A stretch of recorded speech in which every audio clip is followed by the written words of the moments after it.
ಇನ್ನು big boss ಸ್ಪರ್ಧಿ Chaitra Kundapura ಇವತ್ತು big boss ಮನೆಯಿಂದ ಹೊರಗೆ ಬಂದ್ರು. ನೇರ ಅವರು ಕೋರ್ಟ್ ಹೋದ್ರು, ವಿಚಾರಣೆಯನ್ನ ಎದುರಿಸಿದ್ರು. ಯಾವ ಕೇಸ್ ಅಂದ್ರೆ ಎಂಎಲ್ಎ ಸೀಟ್ ಕೊಡಿಸೋದಾಗಿ ವಂಚನೆ ಮಾಡಿ 5 ಕೋಟಿ ಪಡೆದಿದ್ದಾರೆ ಎಂಬ ಆರೋಪ ಬಂತಲ್ಲ, ಆ ವಿಷಯಕ್ಕೆ ಸಂಬಂಧಪಟ್ಟ ಹಾಗೆ ಏನಾಯ್ತು ಹಾಗಿದ್ರೆ ಈ ವಿಷಯದಲ್ಲಿ ನೋಡ್ಕೊಂಡು ಬನ್ನಿ. ಬಿಗ್ ಬಾಸ್ ನಿಂದ ಹೊರಬಂದ ಚೈತ್ರಾ ಕುಂದಾಪುರ್ ವಂಚನೆ ಕೇಸ್ನಲ್ಲಿ ಕೋರ್ಟ್ಗೆ ಚೈತ್ರಾ ಹಾಜರು. ಬಿಗ್ ಬಾಸ್ ಕನ್ನಡ ಸೀಸನ್ 11ರ ಶೋನಿಂದ ಹಿಂದೂ ಫೈರ್ ಬ್ರ್ಯಾಂಡ್ ಚೈತ್ರಾ ಕುಂದಾಪುರ್ ಹೊರಬಂದಿದ್ದಾರೆ.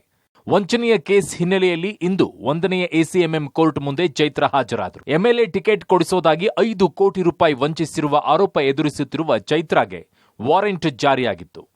ಹೀಗಾಗಿ ಬಿಗ್ ಬಾಸ್ನಿಂದ ಹೊರಬಂದು ಜಡ್ಜ್ ಮುಂದೆ ಹಾಜರಾದರು. ಬಿಗ್ ಬಾಸ್ ಸ್ಪರ್ಧಿ ಚೈತ್ರಾ ಕುಂದಾಪುರ ಇವತ್ತು ಬಿಗ್ ಬಾಸ್ ಮನೆಯಿಂದ ಹೊರಗೆ ಬಂದಿದ್ರು. ಕೋರ್ಟ್ನ ಕಟಕಟೆಯಲ್ಲಿ ನಿಂತಿದ್ರು. ಕಾರಣ ಇಷ್ಟೇ, 2023ರಲ್ಲಿ ಅವರ ಮೇಲೆ ವಂಚನೆ ಪ್ರಕರಣವೊಂದು ದಾಖಲಾಗಿತ್ತು.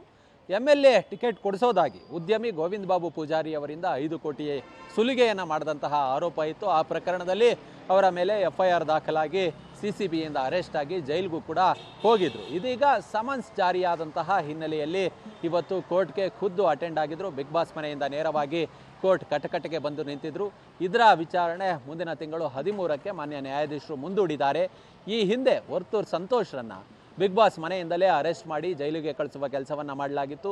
ಹುಲಿ ಪೆಂಡೆಂಟನ್ನು, ಉಗಿರಿನ ಪೆಂಡೆಂಟನ್ನು ಹೊಂದಿದ್ರು ಅನ್ನೋ ನಿಟ್ಟಿನಲ್ಲಿ ಅವ್ರನ್ನ ಅರೆಸ್ಟ್ ಮಾಡಿ ಜೈಲಿಗೆ ಕಳಿಸಿದ್ರು. ಅದಾದ ಬಳಿಕ ಅವರು ಮತ್ತೆ ಬಿಗ್ ಬಾಸ್ ಮನೆಗೆ ವಾಪಸ್ ಆಗಿದ್ರು. ಇದೀಗ ಚೈತ್ರಾ ಕುಂದಾಪುರ ಕೋರ್ಟ್ನ ಇವತ್ತು ಸಮನ್ಸ್ಗೆ ಅಟೆಂಡ್ ಆಗಿ ಕೋರ್ಟ್ ವಾರೆಂಟ್ನ ಜಾರಿಯಾಗಿರೋದ್ರಿಂದ ಇವತ್ತು ಕೋರ್ಟ್ಗೆ ಅಟೆಂಡ್ ಆಗಿ ಮತ್ತೆ ಬಿಗ್ ಬಾಸ್ ಮನೆ ಸೇರಿದ್ದಾರೆ ಅನ್ನೋ ಮಾಹಿತಿಗಳು ಲಭ್ಯವಾಗ್ತಿದೆ. ಈ ಹಿಂದೆ ವಂಚನೆ ಕೇಸ್ನಲ್ಲಿ ಚೈತ್ರಾಳನ್ನ ಸಿಸಿಬಿ ಪೊಲೀಸರು ಬಂಧಿಸಿದ್ರು. ವಾರೆಂಟ್ ಜಾರಿಯಾದ ಹಿನ್ನೆಲೆಯಲ್ಲಿ ಚೈತ್ರಾ, ಶ್ರೀಕಾಂತ್ ಸೇರಿದಂತೆ 3 ಖುದ್ದು ಕೋರ್ಟ್ಗೆ ಹಾಜರಾಗಿದ್ರು. ನ್ಯಾಯಾಧೀಶರು 2025ರ ಜನವರಿ 13ಕ್ಕೆ ವಿಚಾರಣೆಯನ್ನ ಮುಂದೂಡಿದ್ರು. ಬಿಗ್ ಬಾಸ್ ಶೋ ಸ್ಪರ್ಧಿಯಾಗಿರುವ ಕಾರಣಕ್ಕೆ ಚೈತ್ರಾ ಅವರದ್ದೇ ಮೇಲ್ವಿಚಾರಣೆಯಲ್ಲಿ ಕೋರ್ಟ್ಗೆ ಆಗಮಿಸಿದ್ರು.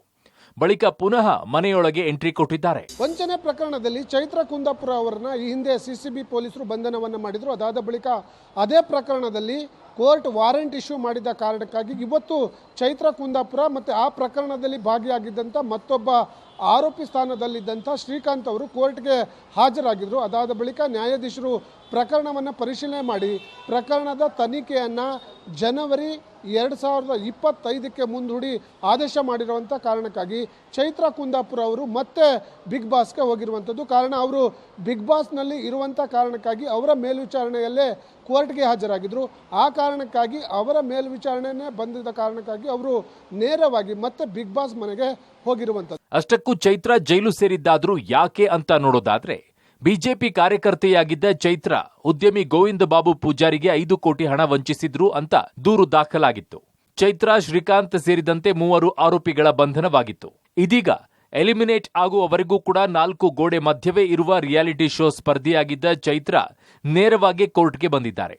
ವಿಚಾರಣೆ ಮುಗಿಸಿಕೊಂಡು ತೆರಳುವಾಗ ಪಬ್ಲಿಕ್ ಟಿವಿ ಪ್ರತಿಕ್ರಿಯೆಗೆ ಯತ್ನಿಸಲಾಯಿತಾದರೂ ಯಾವುದೇ ಉತ್ತರವನ್ನ ನೀಡಲಿಲ್ಲ.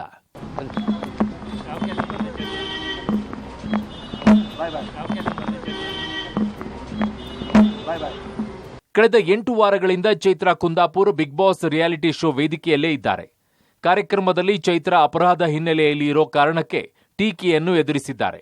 ಆದರೆ ಬಿಗ್ ಬಾಸ್ ಕಾರ್ಯಕ್ರಮಕ್ಕೆ ಬೇಕಾದಂತೆ ಮನರಂಜನೆ ಕೊಡ್ತಾ ಸೈ ಎನಿಸಿಕೊಂಡ ಚೈತ್ರಾ ಹೊರಹೋಗಲು ಪದೇ ಪದೇ ನಾಮಿನೇಷನ್ ಆಗಿದ್ದರೂ ಎಲಿಮಿನೇಟ್ ಆಗದೆ ಇಷ್ಟು ದಿವಸ ಉಳಿದುಕೊಂಡಿದ್ದಾರೆ. Entertainment bureau, public TV.